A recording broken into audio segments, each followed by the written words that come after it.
Let's talk genetics. You've probably heard it your whole life. Migraines just run in my family, so I'm stuck with them. And yes, genetics can load the gun that causes a migraine or headache, but here's what most people never get told. Genetics loading the gun is not the same thing as genetics pulling the trigger. This is where a field called epigenetics comes in. Your genes are not a fixed sentence. They're more like a light switch. So right now we know that there are about 180 variants for different migraine genetics. And having one of these genes for migraine sensitivity doesn't mean that that light switch has to stay on for the rest of your life.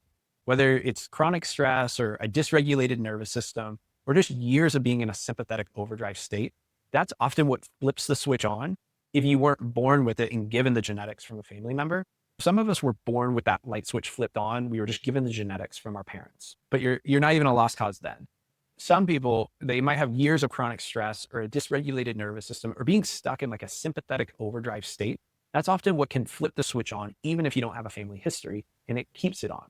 But here's the most important thing. If you can turn that light switch on, you can turn it back off. We know this through epigenetic studies. Think about it this way. Like, this isn't even an analogy. This is real life.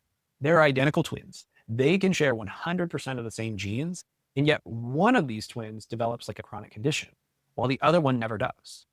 So what's going on there? They have the same blueprint. They have different environment. They have different nervous system states. They have a different outcome. And so the most important thing to know, with the right tools, the right technique, the right inputs, you can turn that migraine gene, that migraine switch back off. I mean, how fascinating and exciting is that?